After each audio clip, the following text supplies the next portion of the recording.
Yang ketiga, Bapak Ibu yang dirahmati Allah, makin besar ujian kita lalui, makin besar pahala kita dapat.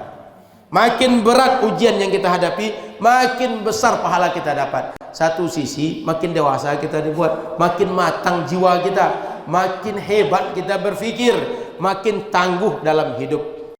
Assalamualaikum warahmatullahi wabarakatuh. Jamaah dimanapun berada, saya sedang bersama dengan santri-santri penghafal Quran Pondok Pesantren Tahfiz Quran Az-Zahra. Mari kita support Pondok Pesantren Tahfiz Quran Az-Zahra gratis melalui donasi Bank Syariah Indonesia (BSI). Nomornya catat baik-baik, 76 7-nya 5 kali, 77 777 656. Sekali lagi, 76 77 777 656. Jangan lupa hubungi kontak person berikut ini, 0822 4739 5624. Sekali lagi, 0822 4739 5624. Berkah selalu, ma'akalta fa'afnaita. Rezeki, uang, gaji, pendapatan yang kau belikan makanan akan busuk. Wa malabista fa'ablaita, yang dibelikan kepakaian akan lapuk. Wa mata saddaqta fa'amdaita, yang kau sedekahkan itulah yang akan kekal abadi menjadi amal bekal untuk hari esok. Berkah selalu. Assalamualaikum warahmatullahi wabarakatuh. Az-Zahra, nahnu juz'un la yatajazza. Allahu Akbar.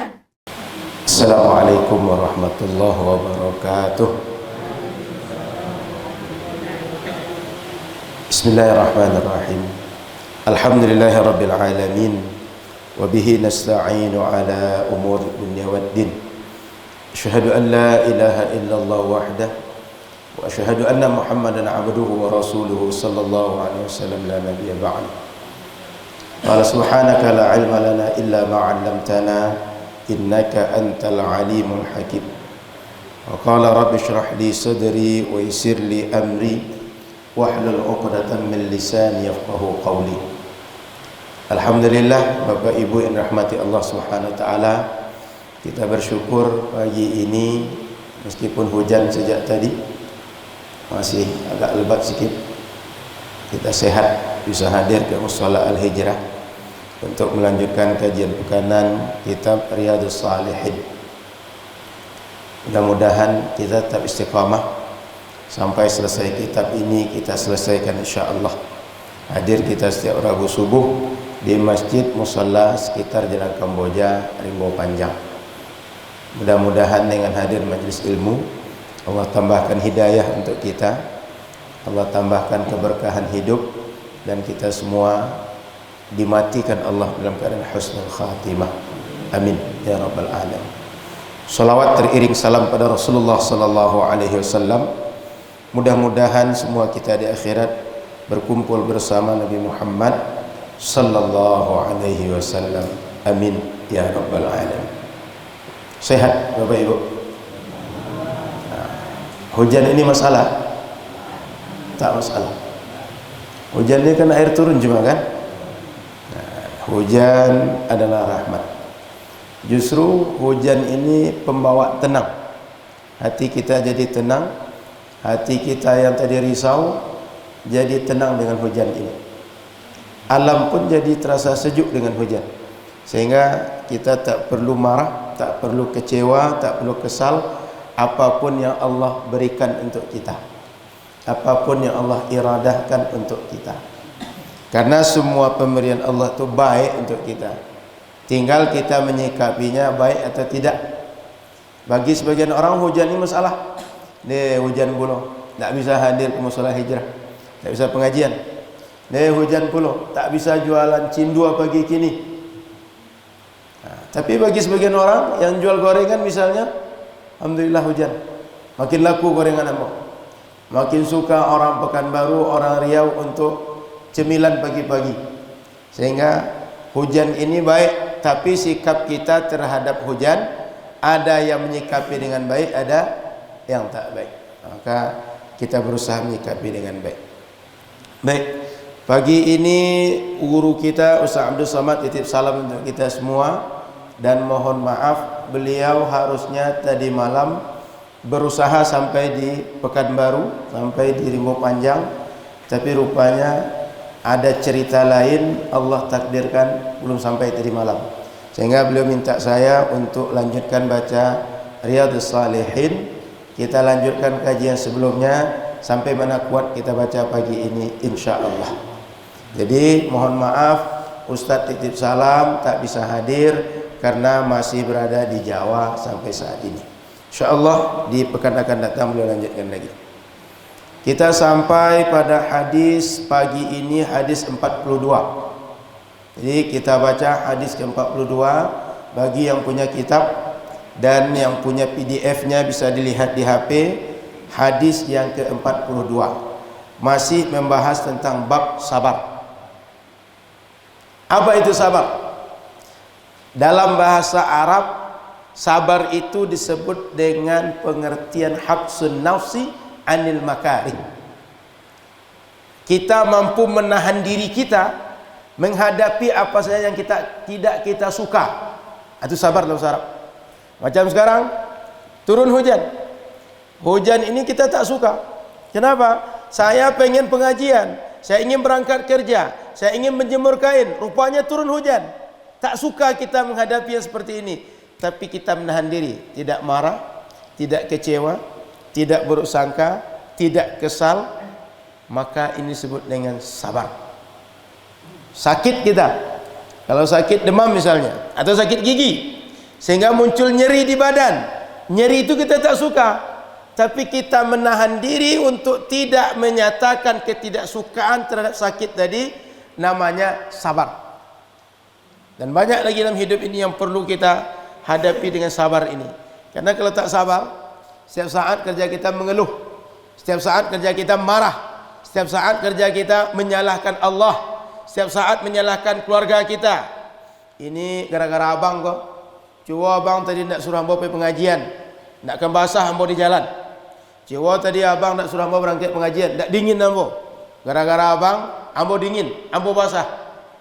Tapi orang yang sabar, alhamdulillah hujan turun, terasa bagi kita nikmatnya punya rumah, terasa nikmatnya punya payung, terasa nikmatnya punya mobil. Orang selama ini kemana-mana, dia kena hujan, dia kena panas. Kita alhamdulillah tak kena hujan.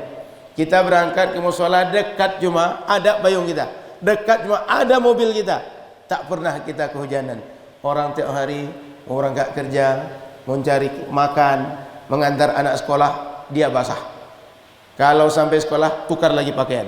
Kita tak seperti itu. Maka kita bersyukur dengan setiap diberikan Allah dan bersabar setiap yang tak kita senangi dalam hidup kita. Masuk dalam hadis. Wa bihi ila yaqal wa an ibni Mas'ud radhiyallahu taala anhu, dan diriwayatkan dari sahabat Ibnu Mas'ud. Sahabat Ibnu Mas'ud ini seorang sahabat Nabi yang termasuk banyak meriwayatkan hadis. Beliau sahabat Nabi yang agak kurus kecil sedikit, sehingga ketika pernah mengambil kayu arak, kalau kita bersiwak, Bapak Ibu pernah tengok kayu siwak kalau orang pergi haji umrah tu? Kayu siwak tu, ketika ambil kayu siwak itu, dia panjat batang siwak tadi. Rupanya ketika panjat tadi, ada sahabat tertawakan karena menengok betis dia kecil. Sebab sahabat ini kecil dia. Tapi Nabi SAW menghibur. Kata Nabi, kalian jangan ngejek dia. Kaki dia yang kecil itu, betis dia yang kecil itu lebih berharga, lebih berat bagi Allah, lebih besar bagi Allah dibanding Jabal Uhud, bukit Uhud yang besar itu. Kenapa? Karena kaki itu dipakai untuk taat. Kaki itu dipakai untuk berangkat ke masjid, berangkat jihad, berkhidmah pada Rasulullah, dan meriwayatkan hadis-hadis Rasulullah sallallahu alaihi wasallam. Sehingga hadis-hadis sahabat Nabi, hadis-hadis riwayat sahabat Nabi, Ibnu Mas'ud ini yang banyak meriwayatkan sampai kepada kita. Kalaulah sahabat-sahabat Nabi tak meriwayatkan, tak banyak yang kita tahu hadis-hadis Nabi ini. Apa kata beliau? Qala, kata sahabat Ibnu Mas'ud, lamma kana yaumu Hunainin, ketika kami berada di Hunain, saat itu balik dari perang Hawazin, athara Rasulullah sallallahu alaihi wasallam nasan fil qismah. Rasul waktu itu membagi-bagi hasil rampasan perang.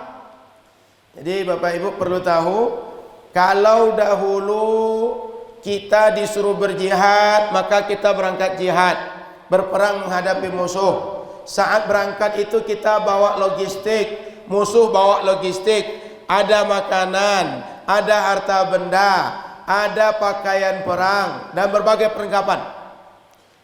Ketika perang itu dimenangkan salah satu pihak, pihak yang menang berhak mengambil harta yang dimiliki oleh musuh. Harta yang diambil musuh ini ada 3 namanya. Ada salab, ada fae', ada ghanimah. Apa 3 istilah ini? Kalau namanya salab, setiap harta di tangan musuh, di badan musuh, diambil oleh orang yang membunuh dia. Dia punya baju perang, dia punya cincin emas, dia punya kalung emas, dia punya gelang emas, dia punya jam cantik, dia punya HP, di dalamnya banyak uang. Dia ambil yang punya orang tadi untuk yang menaklukkan dia.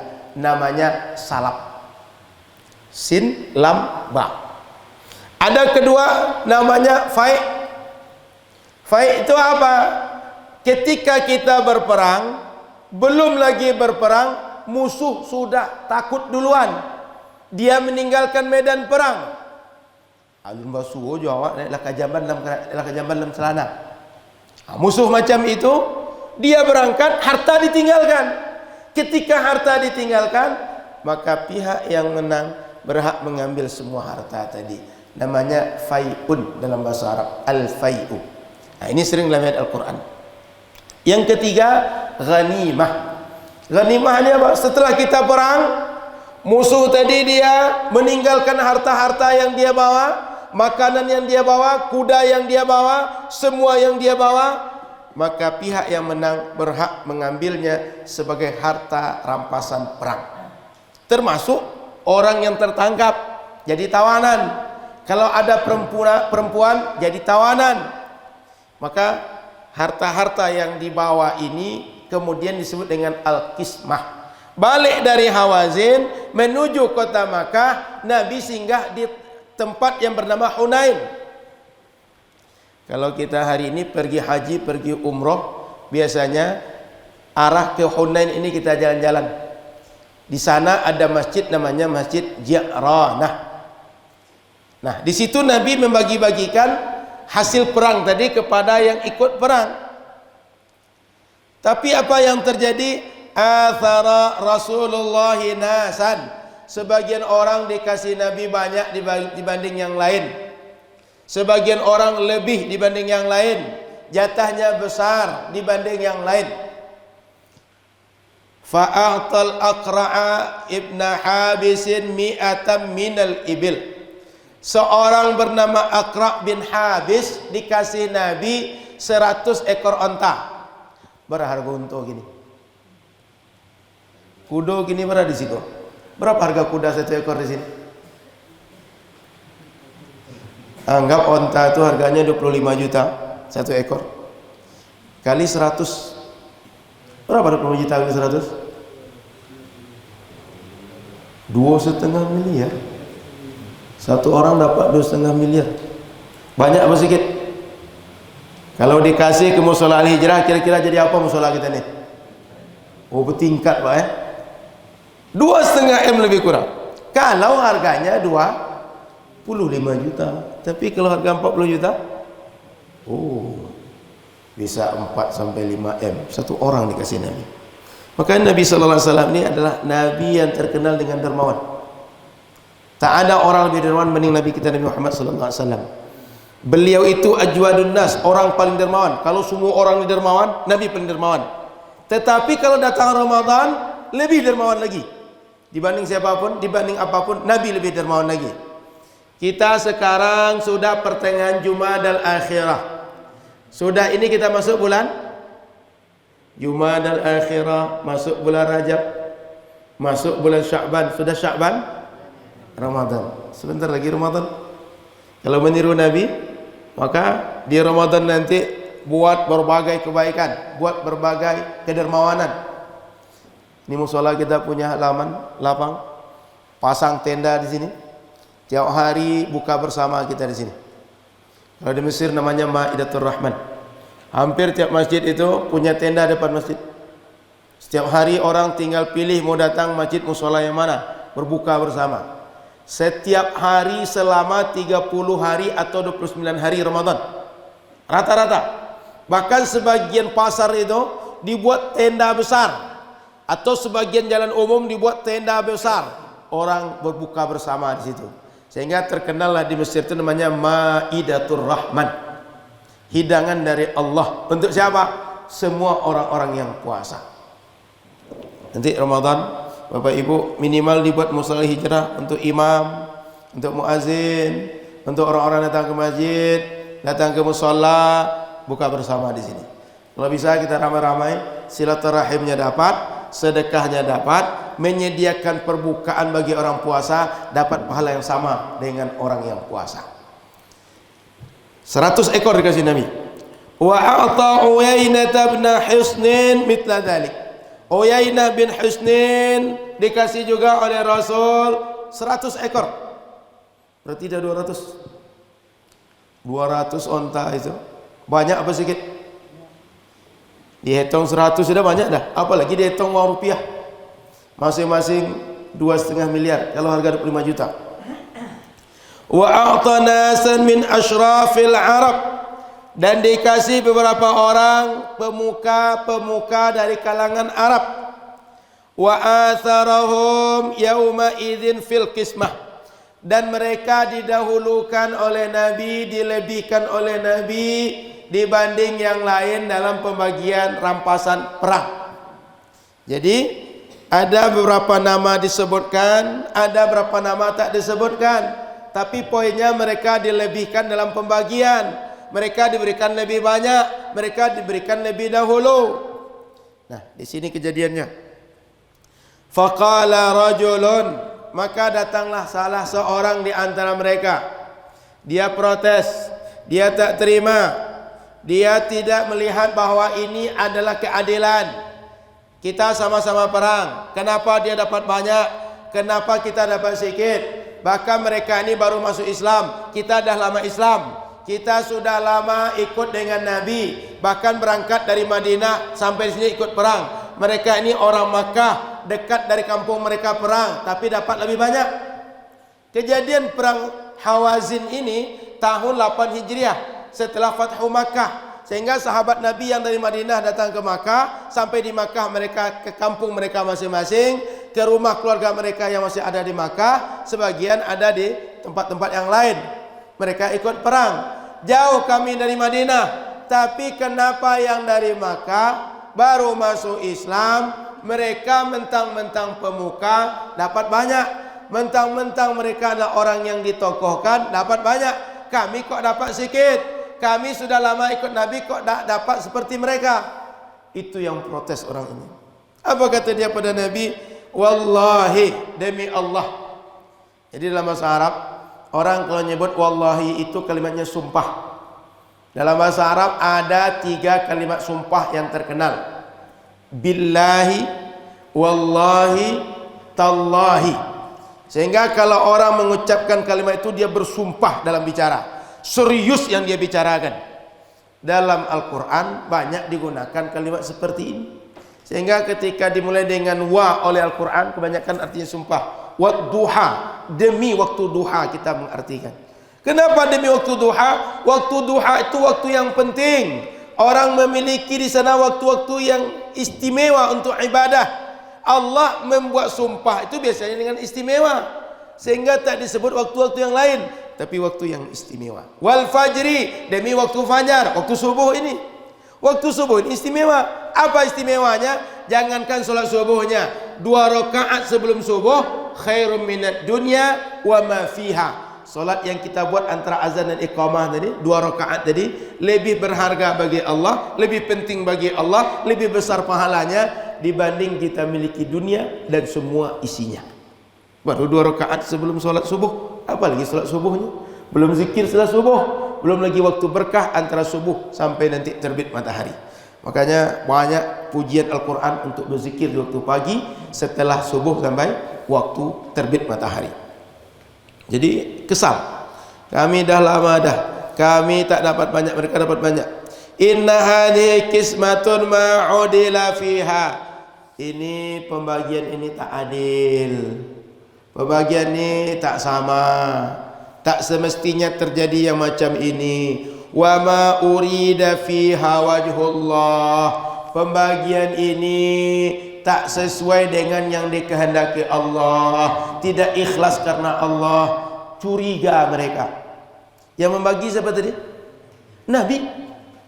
Curiga bahwa Nabi dianggap membagi ini tak adil, berharap sesuatu yang bukan lillahi ta'ala. Seakan-akan Nabi membagi ini, yang pemuka-pemuka dikasih banyak agar apa? Dia mau menolong kita. Pemuka-pemuka Arab dikasih banyak supaya apa? Dia tak mengganggu kita lagi. Seakan ada secara politis, diplomatis Nabi. Nabi tak berharap begitu. Nabi tak berpikir begitu. Tapi Nabi SAW berpikir bahwa ini orang-orang ini adalah baru masuk Islam. Dia pemimpin. Kalau dia baru masuk Islam, kita berikan dia sagu hati, kita berikan dia hadiah, dia akan merasa dimuliakan. Dia akan merasa sebagai orang yang patut untuk diposisikan sebagai orang Islam yang lain. Sehingga dia bangga dengan Islam dia, senang dia dengan Islam dia. Akhirnya makin lama makin kuat Islam dia. Orang ini mu'allaf, orang baru masuk Islam. Tadinya memusuhi Nabi, tadinya memerangi Nabi. Dan harapannya karena dia pemimpin, di belakangnya banyak orang, kalau dia masuk Islam, banyak orang setelah dia yang akan terbawa masuk Islam. Di Arab itu sudah menjadi kebiasaan. Kabilah mereka, apabila pemimpin mereka punya sikap, yang lain akan ikut. Perang kata pemimpinnya, yang lain perang. Damai kata pemimpinnya, yang lain damai. Dan di mereka kalau perang satu orang, bisa perang satu kabilah. Jadi Nabi punya pikiran yang lebih hebat dibanding yang kita pikirkan. Kita hanya sekedar berpikir hari ini dapat uang, dapat rumah, dapat deposito banyak. Nabi tak pikir ke situ. Nabi berpikir kepada dakwah. Sehingga sahabat Nabi yang lain yang datang dari Madinah, yang hidup di Makkah, yang sudah lama kenal dengan Nabi, mereka tak komen. Yang komen ini siapa? Orang-orang biasa, orang-orang yang dia tak kenal dengan Nabi, orang-orang yang dia sumber fitnah di tengah umat. Sehingga ini kalau kita baca sejarahnya, kalau kita sambungkan dengan hari ini, disebutlah orang yang bicara ini namanya Dzul Khuwaisirah. Siapa Dzul Khuwaisirah ini? Abul Khawarij, induk yang menjadi pangkal bala munculnya ajaran Khawarij. Siapa Khawarij itu? Kelompok umat, kelompok sahabat Nabi yang keluar dari Sayyidina Ali dan Sayyidina Muawiyah. Artinya ini kelompok orang pemberontak yang tidak taat dengan Nabi dan sahabat Nabi. Jadi cikal bakalnya dari sini, Dzul Khuwaisirah ini. Fakultu, lalu kata sahabat Ibnu Mas'ud, wallahi la ukhbiranna Rasulullah sallallahu alaihi wasallam. Demi Allah, kata Ibnu Mas'ud, aku akan sampaikan ucapan engkau ini kepada Rasul. Artinya orang tadi tak bicara di hadapan Rasul, dia bicara belakang. Sama dengan orang kita sekarang ini, dia tak suka dengan amaliyah berkunut subuh misalnya. Dia tak berani bilang kepada orang alim di sini, tapi dia bicara kepada jamaah, dikompori jamaah. Jamaah Mushola Al-Hijrah, itu amalan yang kita buat bukan amalan sesuai sunnah. Kunut itu bid'ah, kunut itu tak ada hadisnya. Atau kata mereka, kunut itu dulu memang Nabi pernah buat, lalu Nabi tinggalkan. Kalian kenapa masih buat? Perlu kita ingat, kunut subuh itu kata sahabat Anas bin Malik, Nabi SAW yazalu yakunutu hatta faraqad dunya. Nabi itu berkunut sampai beliau meninggal. Sehingga sahabat sama beliau Abu Bakar, Utsman, Ali, Umar dan sahabat yang lain berkunut sepeninggal Nabi SAW. Jadi kunut itu memang Nabi pernah kunut lalu ditinggalkan. Yang ditinggalkan itu apa? Doa laknat dalam kunut. Bukan kunutnya. Tadinya Nabi ketika doa kunut itu dilaknat nama orang tertentu, dilaknat nama kaum tertentu karena mereka maksiat kepada Nabi. Tapi sebulan lebih kurang datang Jibril, Muhammad, engkau diutus bukan untuk pelaknat, bukan untuk mendoakan buruk bagi orang lain, engkau rahmatan lil alamin. Maka disuruh tinggalkan doa laknat, bukan kunutnya. Jadi perlu diingat, yang suruh tinggalkan apa? Doa laknat, mendoakan keburukan untuk orang, itu yang ditinggalkan. Tapi kunutnya tetap dibaca oleh Nabi dan sahabat Nabi. Makanya kita kunut subuh ini. Mungkin yang bertanya, Ustaz, kenapa di awal itu kita baca sama-sama? Allahumma hdina fi man hadait. Imam baca keras dulu diaminkan. Lalu setelah itu, innahu la yadhillu man walait wa la ya'izzu man adait. Itu tak baca keras-keras lagi imam. Kenapa? Karena yang di awal adalah doa. Allahumma hdina fi man hadait. Ya Allah, berikan kami hidayah seperti orang-orang yang kau berikan hidayah. Itu doa. Kalau berdoa sunnahnya imam mendoakan dengan bacaan keras, kita tinggal aminkan. Tapi ke belakang yang tadi tidak dibaca keras, itu isinya pujian kepada Allah. Kalau pujian kepada Allah, anjurannya imam dan makmum sama-sama baca, sehingga tak dikeraskan imam dan kita tak baca amin. Makanya kunut itu sebagiannya dibaca keras, bagian tidak. Supaya apa? Kalau yang keras dia bentuknya doa, imam memimpin doa, yang lain tinggal aminkan. Tapi yang setengahnya pujian kepada Allah. Setiap kita memuji, imam memuji, kita pun memuji. Maka tak baca amin, tak dibaca keras oleh imam. Paham Bapak Ibu? Nah, itu sebabnya kunut itu sebagian dibaca keras, sebagian tak dibaca keras. Lalu sahabat Ibnu Mas'ud bilang, aku akan kasih tahu Rasul. Fa'ataituhu, lalu aku datangi Rasul, kata sahabat Ibnu Mas'ud. Fa'akhbartuhu, aku ceritakan kata orang tadi. Yang disampaikan orang tadi, aku sampaikan pada Rasulullah. Fa'akhbartuhu bima qal, dengan apa ceritakan orang tadi. Fataghayyara wajhuh, berubah wajah Rasul. Berubah wajah Rasul karena ada sahabat yang bicara yang tak patut. Ada sahabat yang buruk sangka pada Rasul. Maka Rasul kemudian, kita kalau marah kan biasa berubah muka kita. Nampak yang tadinya santai, tegak. Yang tadi suara lunak jadi keras. Yang tadi nafas tadi teratur jadi tak teratur. Oh, siapa tadi? Apa yang dia cakap? Mana dia? Macam mau kita telan kepada orang. Rasa-rasa hidup-hidup kita makan orang tadi. Tapi Rasul dia tak macam kita. Dia tak emosional macam kita. Dia cuma berubah mukanya. Maka sahabat pun paham. Rasul tak suka dengan ucapannya. Hatta kana kasif. Sehingga Nabi itu macam muncul darah-darah merah nampak di kulit beliau. Sehingga kita kan kalau marah itu nampak muka merah. Nampak di muka Nabi, Nabi marah, Nabi kesal. Thumma qal, lalu apa kata Nabi? Faman ya'dilu idza lam ya'dilillah wa rasuluh. Kata Nabi, kalau seandainya Nabi Allah tidak adil, siapa yang bisa adil itu? Ini bentuk pertanyaan, tapi bentuknya seakan-akan pernyataan. Kalaulah Allah saja tak adil, kalaulah Nabi tak adil, mungkinkah orang lain akan adil? Seakan-akan kata Nabi, aku ini adil, pembagian Allah ini adil. Tidak ada yang tidak adil. Cuma kalian saja yang tak paham dengan keadilan itu. Sehingga kalaulah seandainya Nabi tak adil, siapalah di dunia ini yang bisa menerapkan keadilan? Orang terbaiknya tak bisa menerapkan keadilan, apalagi orang macam kita. Sehingga kalimat dia ini penuh tuduhan. Kalimat dia ini mengejek Nabi, seakan Nabi tak adil. Padahal Nabi itu orang yang wajib bersifat amanah, bersifat siddiq, fatanah, mutabligh. Nabi ini bersifat amanah, maksudnya setiap apapun yang diberikan Allah, wahyu yang diberikan Allah, disampaikan seperti itu. Bahwa yang dilakukan Nabi ini sesuai dengan hukum Allah. Nabi tak menyembunyikan, Nabi tak khianat, Nabi tak berfikir maslahat dia. Tapi inilah yang Allah inginkan dalam pembagian itu. Inilah yang diinginkan syariatnya dalam pembagian itu. Jadi Nabi kesal. Kalau Nabi tak bisa adil, siapa lagi bisa adil? Orang terbaik aja. Seorang Nabi tak bisa adil, apalagi kalian? Otomatis kalian lebih tak bisa adil. Maka kesal Nabi ketika itu. Tsumma qal.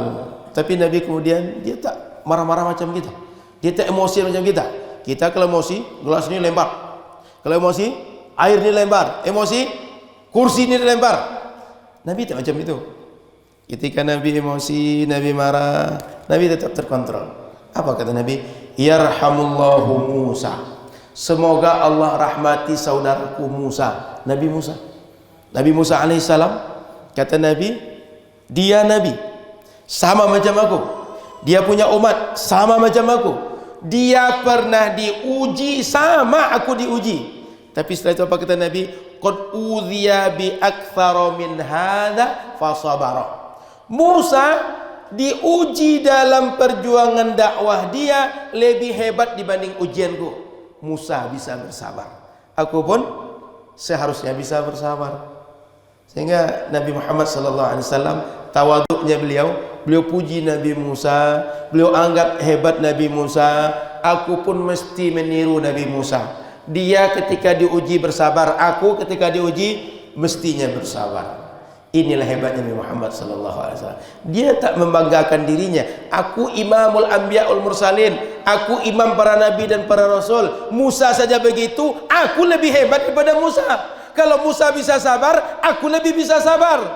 Nabi tak begitu. Tapi Nabi mulai dengan doa. Semoga Allah merahmati Nabi Musa. Allah tambahkan rahmat kepada Nabi Musa. Kenapa? Nabi Musa pernah diuji oleh umat dia, lalu Nabi Musa sabar dengan ujian itu. Bagaimana ujian Nabi Musa lebih hebat dibanding ujian pada Nabi Muhammad? Lebih berat melaluinya dibanding Nabi Muhammad. Nabi Musa sabar. Aku mestinya sabar. Fakultu la jarama la arfa'u ilaihi ba'daha haditha. Sahabat Nabi tadi, Ibnu Mas'ud tadi, dia kemudian dalam hatinya bicara, kalau macam ini respon Rasul, aku tak akan lagi sampaikan kepada Rasul ucapan orang yang aneh-aneh tentang Rasul. Kalau ada orang kecewa, ada orang marah, aku tak akan sampaikan lagi pada Rasul. Cukup aku simpan saja. Kenapa? Marah nanti Rasul. Takut-takut Rasul berdoa. Kalau didoakan Rasul, jangan-jangan mereka didoakan, kami terbawa dengan doa mereka. Marah Rasul, doa laknatkah untuk mereka, atau doa azabkah untuk mereka, atau berbagai hal doa yang tak baik, mereka kena doakan, kami kena doakan. Atau setidak-tidaknya berubah mood Nabi. Kita kan kalau dapat berita yang tak baik, biasanya mood kita berubah, feel kita berubah kan, rasa hati kita berubah, perasaan kita berubah. Sehingga sahabat Nabi Ibnu Mas'ud bilang, kalaulah macam ini efek setelah aku bicarakan ni, aku takut nanti ada berita yang tak baik, aku sampaikan lagi pada Nabi, berubah perasaan Nabi. Sehingga beliau tak mau lagi, nanti hal-hal seperti ini tak akan aku sampaikan lagi pada Nabi SAW.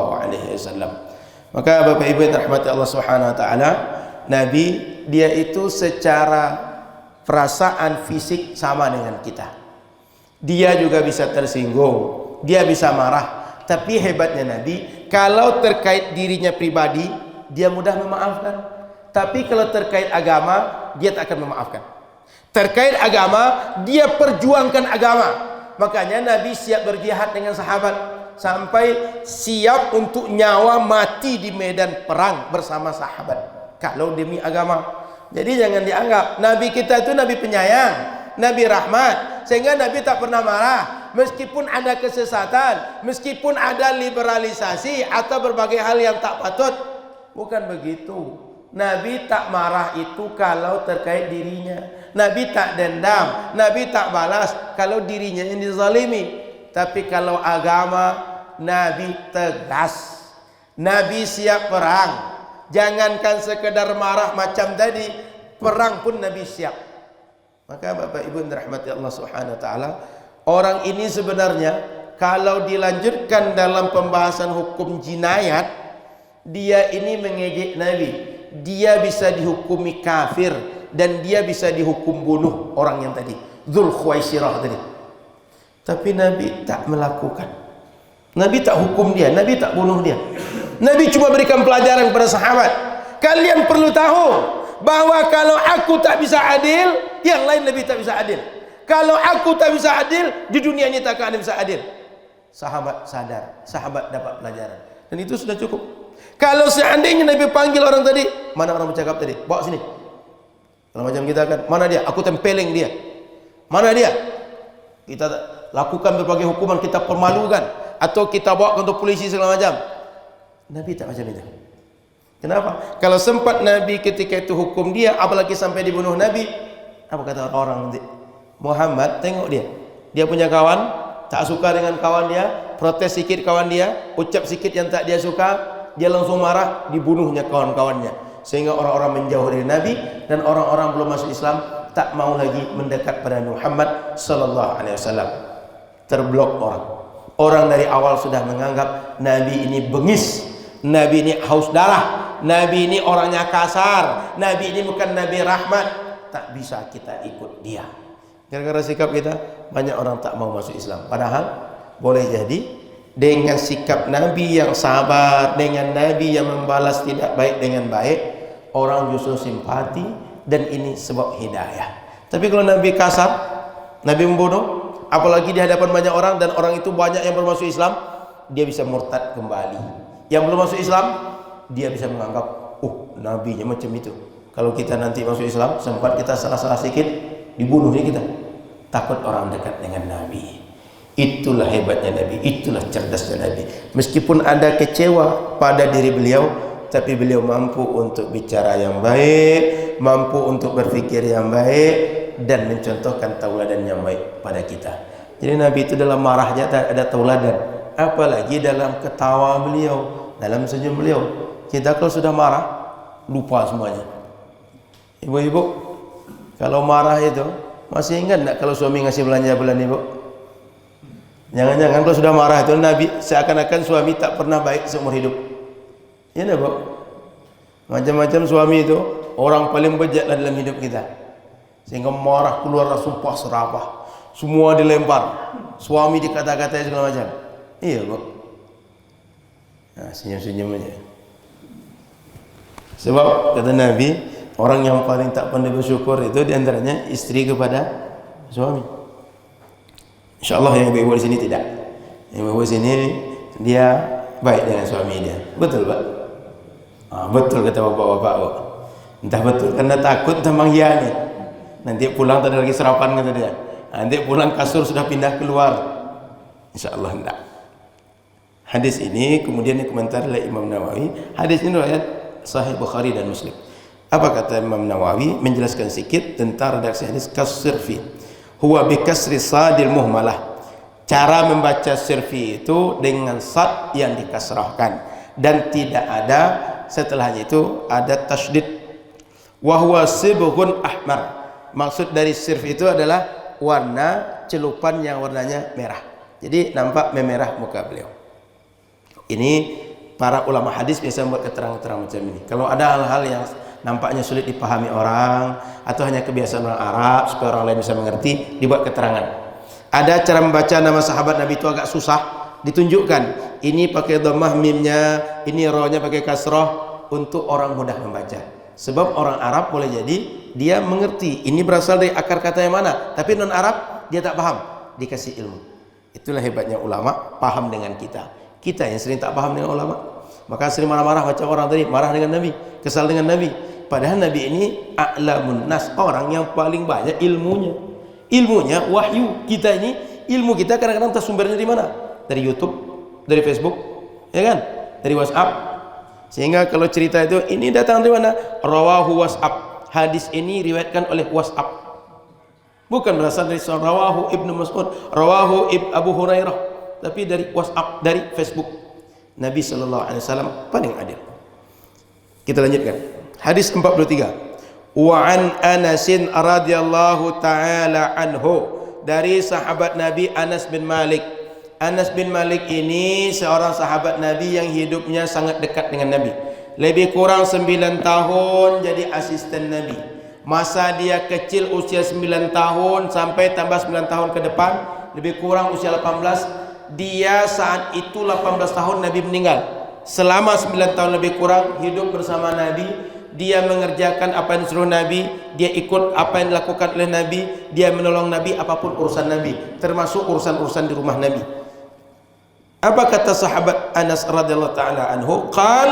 Dia berkata, qala Rasulullah sallallahu alaihi wasallam, Rasul bersabda, idza aradallahu bi'abdihi khaira, Allah Subhanahu wa taala kalau menginginkan kebaikan kepada seorang hambanya, ajjala lahul uqubata fid dunya, Allah segerakan bagi hamba tadi balasan dari perbuatan salah dia di dunia. Kalau sempat kita buat maksiat, kita sempat berdosa, Allah tampakkan hukumannya di dunia kepada kita langsung, tidak ditunggu di akhirat. Mungkin kita dibuat sakit, mungkin dibuat kehilangan, mungkin dibuat dalam masalah kita dipersulit, atau kita kecelakaan, atau ada saja orang-orang yang bicara tak pantas sehingga sakit hati kita, atau berbagai hal yang tak suka terjadi pada diri dan keluarga kita. Diberikan ujian di dunia, dibalas oleh Allah di dunia, sehingga ketika di dunia sudah selesai, di akhirat tak lagi dibalas. Bapak Ibu ingin dibalas di dunia atau di akhirat? Ingin dibalas dunia di akhirat? Kalau bisa terus harus dibalas, ya kan? Kalau di dunia balasannya ringan, paling sakit masuk rumah sakit 3 hari selesai urusan, tak lama, tak berat. Tapi kalau diopnam dalam neraka gimana? Dirawat dalam neraka agak 3 hari gimana? Di akhirat tuh 3 harinya tak ada ujungnya. Kalau sekarang 3 hari kata orang, anggap sehari ini 24 jam, besok 24 jam, besok lagi 24 jam. Di akhirat ada 24 jam. Matahari sudah terbit, tak ada lagi tenggelam dia. Kalau di dunia ini terbit, tenggelam, besok terbit, tenggelam. Di akhirat tak ada. Maka di akhirat itu waktunya panjang, di akhirat itu berat, di dunia ini ringan. Sehingganya Allah kalau sayang dengan kita, di antara tanda sayangnya itu semua yang menyebabkan kita susah di akhirat diberikan di dunia.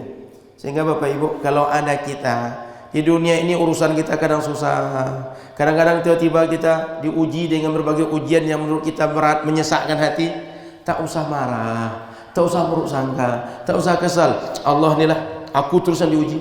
Kemarin aku sakit, sekarang rumahku kemalingan, sudah itu anak aku pula tak lulus, sudah itu motorku pula hilang.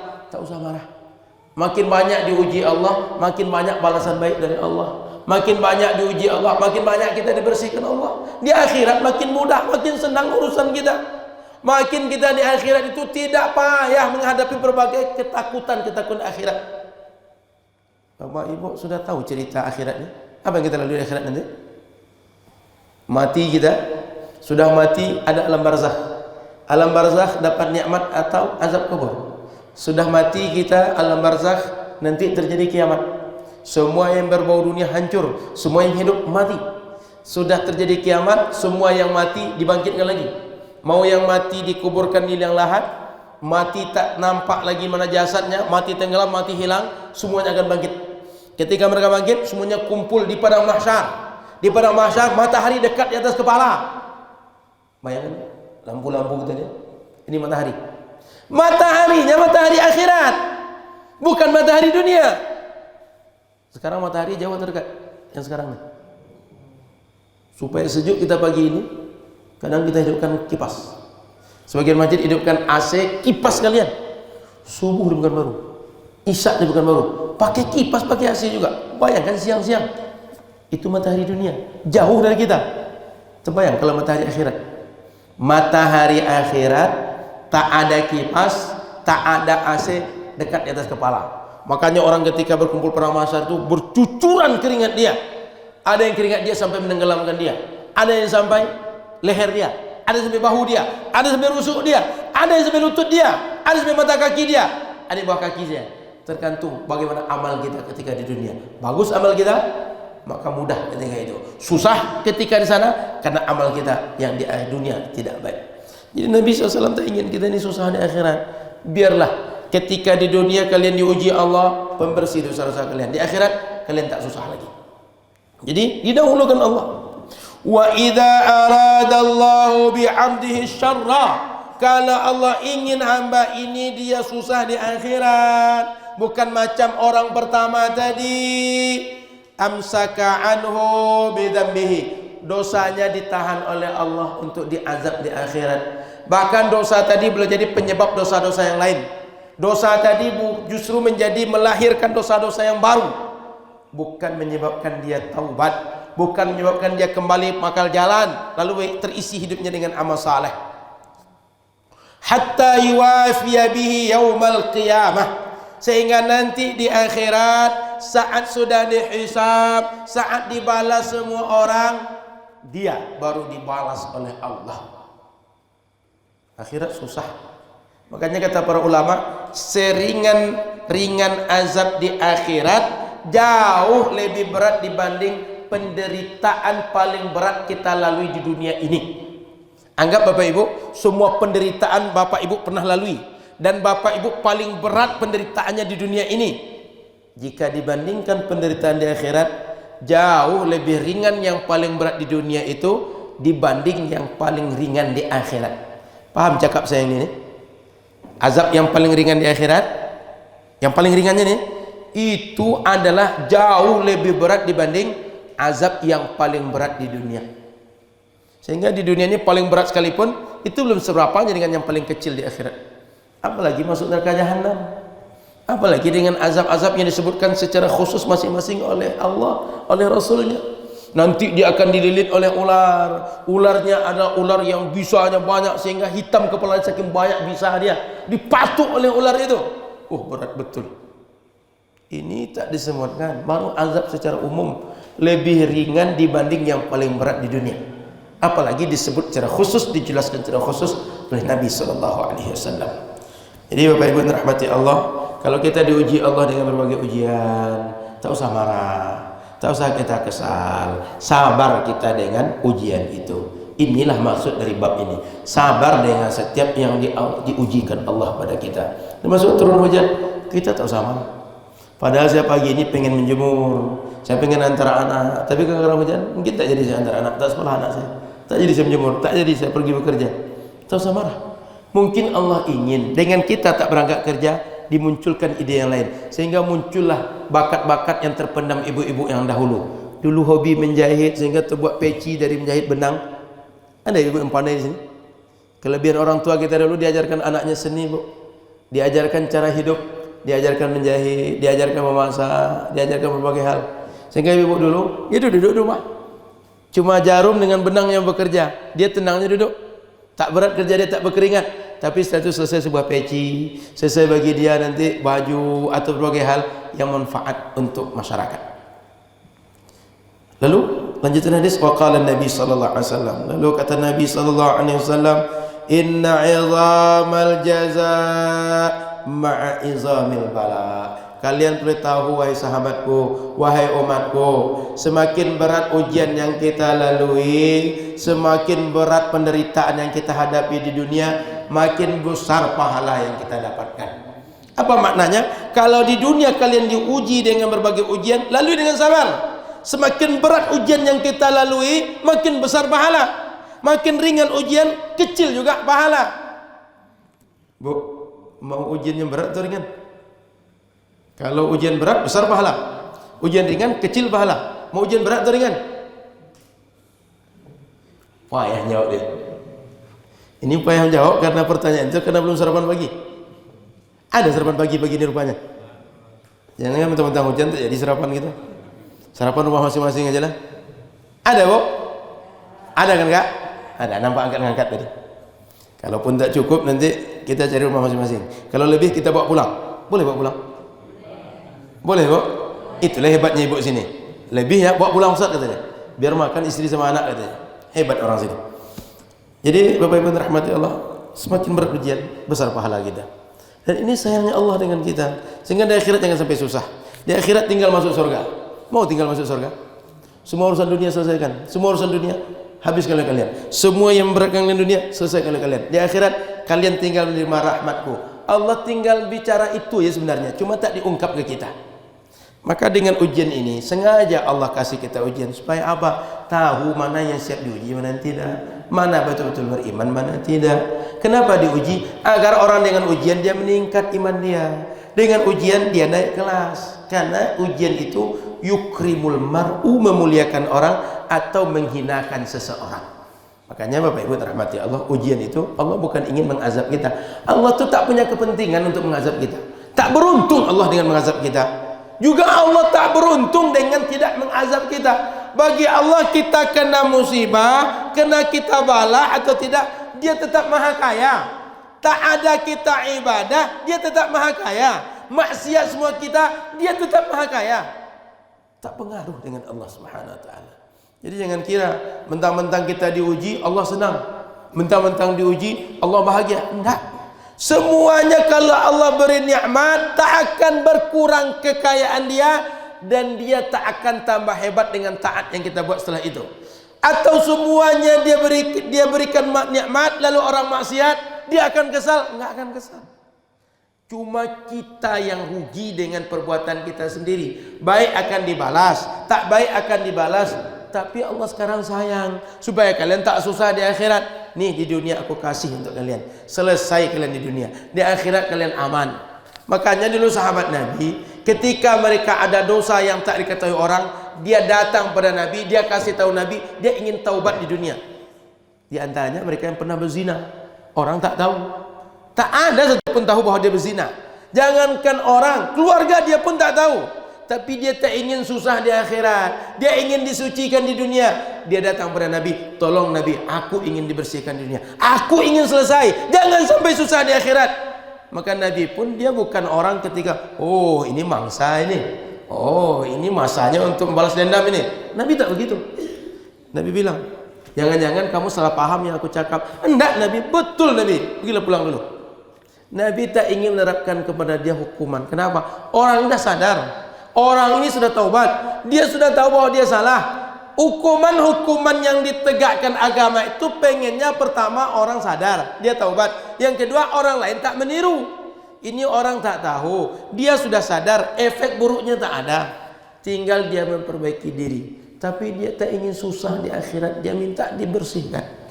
Maka kata Nabi suruh balik pulang. Sudah balik pulang, dia minta lagi, Nabi bersihkan saya. Kata Nabi, engkau sadar tidak apa kau ucapkan? Sadar Nabi. Balik dulu, pikir-pikirlah dulu. Sampai berapa kali dia minta kepada Nabi, tolong terapkan Nabi, tolong tegakkan Nabi, lakukan Nabi. Nabi sebenarnya tahu bahwa dia ini bisa diterapkan, bisa dilaksanakan pada dia. Tapi Nabi rahmat tak ingin dia ini diazab. Dia ini sudah taubat. Keinginan Allah dari taubat kita sudah dapat, apalagi yang diminta dari dia. Cuma begitulah sahabat Nabi. Mereka tak ingin susah, mereka paham dengan agama. Itu beda sahabat Nabi dengan kita hari ini. Maka sahabat Nabi itu kenapa dia tak maulid? Dia kalau rindu dengan Nabi, dia doakan Nabi, salawat pada Nabi, dia datang ke kubur Nabi. Orang hari ini sudah dibuat maulid pun tak rindu dengan Nabi, tak ingat dengan Nabi. Makanya para sahabat, para ulama, mujtahid setelah kita, dia melakukan berbagai hal yang tujuannya sama dengan apa yang menjadi ruh agama. Kenapa kita buat maulid Nabi? Agar kita ingat dengan Nabi, tahu dengan Nabi, cinta dengan Nabi, beramal seperti Nabi, di akhirat berkumpul dengan Nabi. Itu sebenarnya kita buat maulid Nabi. Dulu sahabat Nabi tak dibuat maulid Nabi macam kita. Mereka rindu dengan Nabi, cinta dengan Nabi, ingat dengan Nabi, selawat dengan Nabi, sering berkunjung ke makam Nabi. Kita hari ini begitulah cara ulama kita agar ingat dengan Nabi, dibuat maulid Nabi. Sehingga kalau bilang, kalaulah itu baik pasti dibuat oleh Nabi, dibuat oleh sahabat. Bukan karena tak baik mereka tak buat, tapi bagi mereka cara maulid Nabinya tak perlu semacam kita. Mereka puasa Senin Kamis, kita kadang-kadang berdalil Nabi maulid Nabinya puasa Senin. Kalian maulid Nabi kalian dengan cara tak contohkan Nabi. Anggaplah kita buat cara tak contohkan Nabi. Mereka puasa Senin pun tidak. Kita puasa Senin, iya, maulid Nabi, iya, dua sekaligus kita buat. Mengingat Nabi keduanya. Puasa Senin mengingat Nabi, maulid Nabi ingat Nabi. Sehingga makin hebat cinta umat ini kepada Nabi. Paham Bapak Ibu? Sahabat Nabi itu gitu, paham dengan Nabi. Bagus pemahaman mereka. Sikit Nabi cakap, dah paham mereka. apalagi banyak penjelasan Nabi. Kita hari ini sudah banyak penjelasan tak paham, banyak cakap tak juga mengerti orang. Makanya jangan ukur-ukur diri kita dengan sahabat Nabi. Jangan disamakan kita sama dengan Nabi, kita sama dengan sahabat Nabi, sama dengan ulama salaf dulu. Bainas sama'i was sumur, antara langit dengan sumur bedanya. Bukan dengan bumi lagi, dengan sumur. Tahu sumur? Masuk mungkin 100 meter ke bawah. Jauh beda kita. Jadi hati-hati kepedean. Kadang-kadang humur rijal. Mereka itu kan macam kita, orang macam kita juga. Wa nahnu rijal. Kita juga sama dengan mereka. Mereka bisa, kita bisa. Mereka hebat, kita hebat. Jangan begitu. Sadarlah dengan keadaan diri kita. Rahimallahu mar'an alima qadra nafsihi. Allah rahmati orang-orang yang sadar dengan kapasitas dirinya, tahu dengan keadaan dirinya. Wa innallaha ta'ala, lalu kata Nabi, idza ahabba qauman ibtalahum. Allah itu sesungguhnya kalau dia mencintai suatu kaum sengaja diujinya. Kenapa? Allah uji itu membuat kita taubat. Allah uji itu membuat kita sadar. Betapa banyak orang selama ini dia tak pernah basah mukanya oleh wuduk. Ketika sekali dia diuji dengan sakit parah, dia ingat dengan Allah. Sudah itu sholat kerja dia. Betapa banyak orang selama ini dia tak pernah dia dizalimi di pasar oleh orang. Dia centeng, dia paling bagak di pasar itu, paling berani, paling jago. Tak satu pun berani untuk melawan dia. Rupanya suatu kali kalah dia oleh orang yang tak dia kenal. Bahkan orang nampaknya tua, ceking, tapi hebat bersilat dia. Macam orang Melayu ni lah. Orang Melayu ni banyak hebat bersilat. Orang Nusantara ni banyak hebat bersilat. Orang ini mengandalkan fisiknya. Dia tak mengandalkan fisik, tapi kehebatan, kecerdikan langkah, kecerdikan dalam menangkis, dalam menyerang. Kalah dia. Rupanya masih banyak orang hebat di sini. Akhirnya dia sadar, tak lagi hebat. Pernah dengar ada orang Flores hebat di Jawa? Orang Flores yang jadi centeng hebat di pasar pusat, di pasar Tanah Abang itu. Sekarang taubatnya. Tahu kan? Abang Hercules. Jadi banyak orang-orang di dunia ini, dunianya pernah kelam, tapi dengan sekali diberikan teguran oleh Allah, dia balik ke pangkal jalan. Termasuk Bapak Ibu, orang-orang diuji dengan gempa, diuji dengan banjir, diuji dengan berbagai hal. Saya 2018 ketika gempa di Lombok 10 hari di situ. Sekarang kan ada lagi gempa di Cianjur barusan kan? Itu alhamdulillah kita juga ikut memberikan bantuan. Itu orang-orang takut tidur dalam rumah. Mereka tidur di tenda. Memang begitu sifatnya orang ketika trauma itu. Karena takut kalau hancur lagi rumah. Apalagi masih ada gempa susulan. Pertanyaan saya, ketika rumahnya belum hancur, dia tidur dalam rumah. Malam dia bisa tidur atau tidak? Bisa tidur. Begitu hancur mereka buat tenda dengan terpal. Malam bisa tidur atau tidak? Bisa tidur. Bedanya tadinya di kasur, sekarang di bawah tenda, di atas terpal. Tapi kan poinnya masih bisa tidur. Kan malam itu yang penting kan bisa tidur kan? Cuma bedanya dulu di rumah kita agak senyang sedikit. Ini agak panas sedikit atau agak dingin sedikit. Tapi meskipun dari berbagai ujian kita lalui, kita tetap bisa tidur. Bisa makan tidak? Bisa makan. Justru saya dapat berita, orang di sana itu sampai sembelit. Kenapa? Saking banyaknya makanan instan, sehingga dianjurkan kalau ngasih bantuan, kasihlah buah dan sayur. Berlimpah-limpah datang makanan. Dan memang begitu biasanya ketika musibah itu banyak orang datang.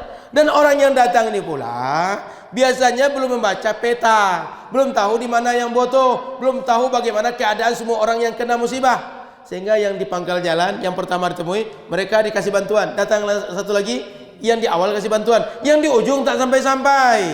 Di sini berlimpah, di ujung tak berlimpah. Itu kadang-kadang terjadi. Maka Bapak Ibu rahmati Allah, ketika Allah suka, Allah senang, cinta pada satu kaum, diuji oleh Allah. Ketika Allah cinta pada seorang, diuji oleh Allah. Supaya apa? Di dunia dapat pahala yang besar, di akhirat dia tak susah lagi. Di akhirat dia tak kena azab lagi. Di akhirat tak dibalas lagi. Faman radiya falahur ridha. Siapa saja yang ridha, yang rela, yang siap menerima ujian dari Allah, dia dapat ridha dari Allah juga. Wa man sakhita, siapa saja yang tak terima, marah diuji Allah, kesal diuji Allah, dia berprasangka buruk pada Allah, falahus sukhtu, Allah juga akan murka kepada dia. Maka sini kata para ulama, al jaza min jinsil amal. Sering balasan perbuatan kita sama dengan sikap kita. Kita tak ridha, Allah juga tak ridha. Kita ridha, Allah ridha. Kita kasih makan orang di dunia, di akhirat ketika kita susah nanti butuh makan, Allah kasih makan. Kita kasih minum orang di dunia, di akhirat ketika kita butuh minum, Allah kasih minum kita. Ketika di dunia orang tak ada pakaian, kita kasih pakaian, di akhirat Allah kasih kita pakaian saat kita butuh.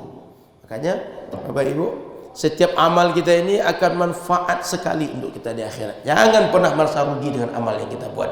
Sehingga Bapak Ibu rahmati Allah SWT, bersyukurlah orang di dunia ini bisa banyak memberi, bisa banyak beramal dengan dirinya, dengan hartanya. Kenapa? Karena setiap yang mereka buat itu akan dibalas dengan baik oleh Allah di akhirat nanti, insya Allah. Jadi Bapak Ibu rahmati Allah SWT, berapa poin dalam hadis ini yang bisa kita pahami? Pertama, bahwa Allah ngasih ujian itu karena sayang dengan kita, bukan karena marah, bukan karena murka, bukan karena balas dendam, tapi sayang dengan kita. Yang kedua, Bapak Ibu rahmati Allah Subhanahu wa taala, setiap yang kita buat tuh pasti akan ada balasannya. Ada balasan di dunia, ada balasan di akhirat. Dan balasan di akhirat lebih berat dibanding balasan di dunia. Yang ketiga, Bapak Ibu rahmati Allah, makin besar ujian kita lalui, makin besar pahala kita dapat.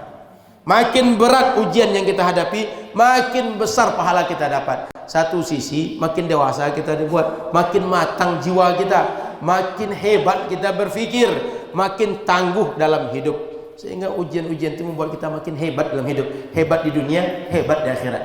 Jadi ujian itu tak pernah membuat kita rugi, tak pernah membuat kita rugi di dunia, rugi di akhirat. Tapi justru beruntung di dunia, beruntung di akhirat. Yang keempat, Allah tanda cintanya justru ditegurnya sebagian orang atau seseorang. Sama dengan orang tua kita, ketika senang dengan kita, kadang gelitiknya kita. Ketika kita misalnya agak nakal sedikit, rewel sedikit, dicubitnya. Kenapa dicubit? Agar kita tahu yang kita buat salah, sehingga ketika kita tahu salah, kita tinggalkan, kita perbaiki. Allah juga begitu, macam dicubitnya kita dengan musibah itu, supaya ketika kita salah, sadar itu tak benar. Setelah itu kita perbaiki, setelah itu kita baik. Bapak Ibu ingin hidup ini baik atau tidak? Ingin baik kan? Ingin lurus kan? Ingin benar kan? Allah membawa kita kepada baik, kepada lurus, kepada benar. Di antara caranya diberikan musibah kepada kita. Maka pelajaran dari hadis ini, bersabar dengan ujian dari Allah, bersabar dengan semua takdir Allah. Itulah mesti orang beriman ini, beriman dengan qada dan qadar, yang baik dan yang buruk datang dari Allah. Dan Allah, semuanya Allah yang datang kepada kita. Kenapa Allah ingin mendatangkan? Sayang. Jadi Bapak Ibu jangan nanti berpikir, kenapalah Allah ini membuat kita sakit, kenapalah Allah membuat kita kehilangan, kenapa membuat Allah kita kebakaran, dia benci karena kita. Bukan, sayang. Sehingga takdir ini tidak usah ditanya. Dikasih baik, syukur. Dikasih buruk, sabar. Dikasih baik tentang jodoh, syukur. Dikasih buruk tentang jodoh, sabar. Dikasih baik tentang rezeki, syukur. Dikasih tidak baik menurut kita, sabar. Seperti saya mulai di awal tadi, semua apa yang diberikan Allah itu menjadi baik dan tidak baik, itu cara pandang kita, bukan pemberian Allah yang tak baik. Cara pandang kita saja. Ya kayak contoh tadi, hujan tadi. Kalau bagi bagian orang syukur atau tidak? Coba orang lagi bertanam, dia nunggu hujan. Alhamdulillah hujan turun, kata dia. Yang tak baik kan bagi sebagiannya kan. Bagi yang berdagang, kalau dia berdagang hari hujan tak laku dagang dia. Kan cuma bagi orang tu kan. Sakit gigi misalnya, baik atau tidak? Takut menjawab, nanti dikasih Allah sakit gigi nanti. Kalau kita tak baik bagi kita, tapi coba bawa ke apotek. Oh, kopi ti masuk kok. Datang ke dokter. Oh, berguna ilmu aku. Kalau tak ada sakit gigi, tak bisa aku memperbaiki gigi orang, tak bisa berlaku ilmu yang selama ini aku pelajari. Percuma spesialis aku. Sudah 4 tahun, berapa tahun kedokteran sekarang? Anggap 4 tahun kedokteran normal. Spesialis anggap 3 tahun lalui. 7 tahun aku belajar. Selama ini tak berguna ilmu itu. Datang orang sakit gigi ke sini, berguna ilmu aku. Sudah itu piti masuk belum? Dan masih banyak lagi yang lain dapat. Jadi Pemberian Allah apakah bentuknya baik menurut kita atau tidak baik? Semuanya baik. Cara pandang kita saja yang menjadikan tidak baik. Makanya hidup yang paling bahagia itu lalui dengan dua. Syukur, sabar. Syukur, sabar. Senang, syukur. Tak senang, sabar. Itu aja. Jangan cari yang ketiga. Kenapa? Tak ada tempat mengadu kecuali Allah. Semua yang baik datang dari Allah. Semua yang tak baik menurut kita datang dari Allah. Dan tak baik menurut kita itu sudah jelaskan barusan. Allah sayang, Allah cinta, Allah ingin kebaikan untuk kita. Baik di dunia, baik di akhirat. Jadi Bapak Ibu, jangan salah memahami takdir, tapi sabar melalui takdir. Rawahu Tirmizi, hadis ini riwayat oleh Imam Tirmizi, wa qala hadisun hasan. Kata beliau hadis ini hasan. Ada hadis sahih, ada hadis hasan, ada hadis dhaif. Hadisnya hasan, hasan bisa berhujjah, kuat hujjahnya. Sehingga kita bisa berhujjah dengan hadis ini. Hadis ini bisa jadi patokan beramal kita. Itulah dua hadis yang bisa kita baca pagi ini. Esok di Rabu akan datang hadis 44. Ini agak panjang. Boleh jadi satu kali pertemuan. Hadis ini kita baca tentang kisah sahabat Abu Talhah dengan Ummu Sulaim. Ummu Sulaim ini anaknya meninggal, mati anaknya sepeninggal suami dia. Tapi begitu suami baru balik ke rumah, tak langsung dikabarkan. Esok pagi baru dikasih tahu. Suami datang, disambut baik-baik, diajak makan, dilayani baik-baik. Sudah itu baru dikasih tahu. Kita belajar dengan kesabaran Ummu Sulaim dalam hadis berikut insyaallah. Dah bisa salat Isra tadi ya? Sudah. Nah, kita salat dulu atau tanya jawab dulu? Langsung salat Isra. Langsung, silakan Bapak Ibu kalau ada bertanya. Dari dua hadis yang kita baca atau di luar tadi ada pertanyaan, silakan. Mana? Agak berat rasanya. Mana tahu kan, karena belum sarapan pagi ini. Agak berat kajiannya pagi ini nampaknya. Atau udah paham semua nih? Masuk semua? Masuk? Masuk Pak Eko kan? Baik, kalau tak ada kita cukupkan. InsyaAllah Rabu akan datang hadis 44. Belajar dengan kesabaran Ummu Sulaim dengan sahabat Nabi Abu Talhah. Bagaimana dapat anak namanya Abdullah. Sudah itu muncul para ahlul Quran yang hebat dari generasi Abdullah ini. Terima kasih. Mohon maaf salah dan kurang. Subhanakallahumma bihamdika asyhadu an la ilaha illa anta astaghfiruka wa atubu ilaika. Assalamualaikum warahmatullahi wabarakatuh. Assalamualaikum warahmatullahi wabarakatuh. Jamaah dimanapun berada, saya sedang bersama dengan santri-santri penghafal Quran Pondok Pesantren Tahfiz Quran Az-Zahra. Mari kita support Pondok Pesantren Tahfiz Quran Az-Zahra gratis melalui donasi Bank Syariah Indonesia BSI. Nomornya catat baik-baik 76 7-nya 5 kali 77 777 656. Sekali lagi 76 77 777 656. Jangan lupa hubungi kontak person berikut ini 0822 4739 5624. Sekali lagi 0822 4739 5624. Berkah selalu, ma'akalta fa'afnaita. Rezeki, uang, gaji, pendapatan yang kau belikan makanan akan busuk. Wa malabista fa'ablaita, yang dibelikan kepakaian akan lapuk. Wa mata saddaqta fa'amdaita, yang kau sedekahkan itulah yang akan kekal abadi menjadi amal bekal untuk hari esok. Berkah selalu. Assalamualaikum warahmatullahi wabarakatuh. Az-Zahra nahnu juz'un